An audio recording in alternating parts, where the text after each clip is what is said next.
4:59 ng umaga and wala pa ako sa Wishu, kaya yung kabilang church ko yung mag-i-explain. Hindi na naman inubos ni Papi Boy.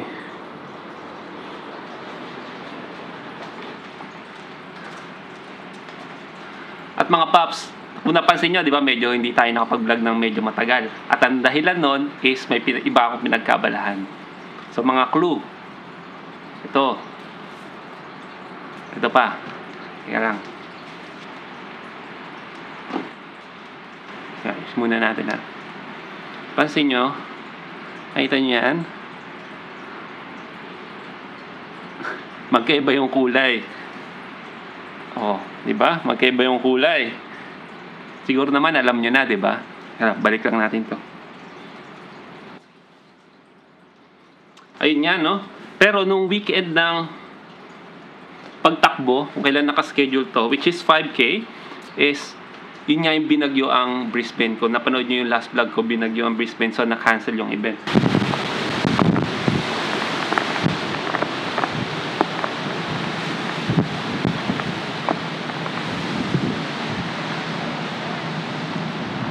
Yeah, ang lamig. Ang lamig. Ang lamig. So, hindi ko nasuot to. Wala pa akong medal or ano sa any running competition or running event. Thanks, man. Thank you. It's, kung napanood nyo yung dati ko pang vlog, sinabi ko to na hindi ako talaga natakbo. So lumabas kami ni Papi ngayon and apparently today is the Brisbane Marathon. So nagulat kami, medyo maraming natakbo and may organized run pala. And I cannot do this. I can only play basketball but not this kind of marathon.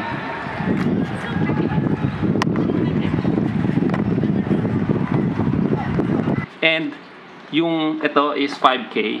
Ang tatakbo kami ni Hana ng 10K at susubukan ko na mabit yung record ko or at least magkaroon ako ng isang sub 1 hour 10K run. Hindi ko pa yung nagawa. Meron ako 1 hour and 19 seconds yata na takbo at may ano ko noon, may resibo ko noon, nasa Strava ko. Pero sub 1 hour na 10K which means below 60 minutes, hindi ko pa po nagagawa. 8 kilometers. This one's going to be close. 2 more kilometer.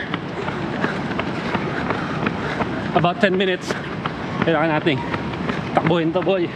So, tatry natin bukas. Pero ang kaso is, tignan nyo.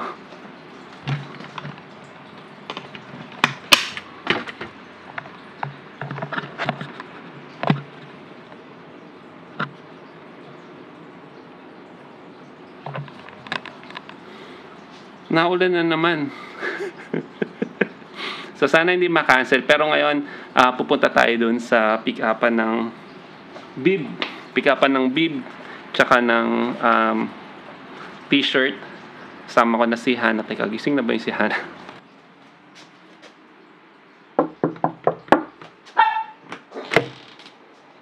Be, gising ka na. Pick-upin na natin yung bib tsaka yung shirt. Okay, bye. Milan to kanina eh. Tumakas ulit. Hindi ko na sinama si Hana kasi medyo malakas nga yung ulan. Ibig na mag-train ngayon, magbabas na lang ako. So, alam ko may bus station dito papunta dun sa pupuntahan natin. Dito. So, hindi ko alam kung anong oras, pero tara, tugurin na natin to. Yun nga pala yung Story Bridge ng Brisbane. Lapit na tayo sa Story Bridge. Ay, go na. Tingnan yung ano eh, station. Go na, pwede na. Let's go! Buti na lang may ano, may lilim. Hindi pala lilim, may bubong. Ayan. Antayin na natin yung bus. Bus 199. Bus 199. Ito tayo. Stop 31. Ayan. Bus station. Siyempre, kailangan mo yung public transport card natin, which is ayun na.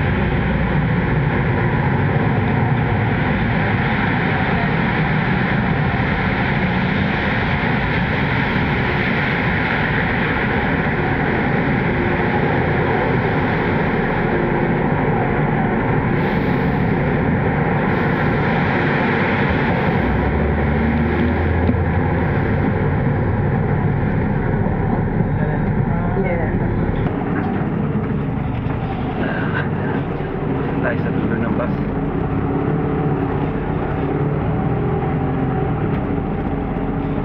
Lumakas yung ulan eh. Wala na kanina to eh.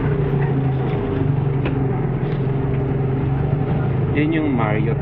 Nung dumating dito si Obama tsaka yung mga world leaders, G20, dyan sila nagstay sa Marriott. So sarado majority ng street across dito sa area na to.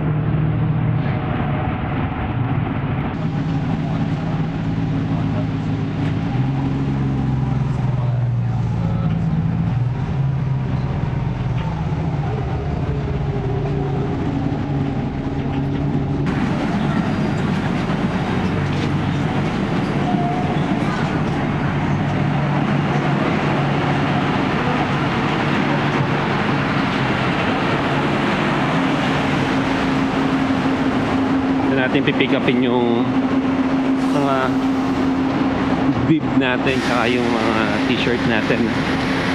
Yun ang pinasama si Hana. Nasa email ko naman yung yung registration niya. So ito pala yung cultural center na so, ito pala yung cultural center ng Brisbane.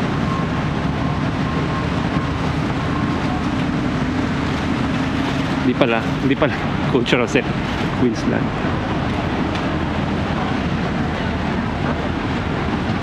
QPAC, hindi pala cultural center. QPAC siya. At nandito na tayo ulit sa QPAC sa may South Bank, and babag drop ko lang to. Formal name niya is Queensland Performing Arts Center. Kaya QPAC. So yun, tatakbo tayo. Bukas dito yung start ng umaga. Ayan, naka-ready na sila oh. Ayan yung Brisbane City. So nasa kabilang side tayo ng river ngayon. Hindi ko alam kung ano yung kailangan yung email yata. Grabe, laki nito.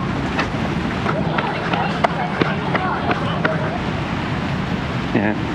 Alam ko dito, dito yung finish, yung start sa kabilang street. Dito yung finish nito.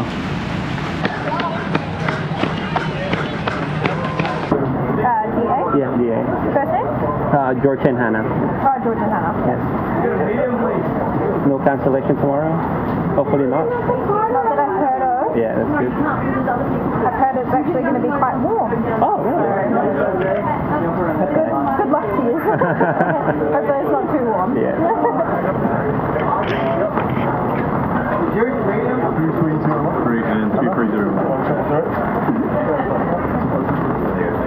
Just in case the shirt doesn't fit me, or maybe it's a bit small, can I just wear? Yeah, you'll be out. Yeah, you can wear whatever shirt you want. A dark. Yeah, you don't have to wear the shirt. All right. But if it's the incorrect size, you can bring it back tomorrow. Okay. All And right. all the leftovers will be swapping. Oh, that's right. That's good. All right. Cool. Thank you. Thank you, guys.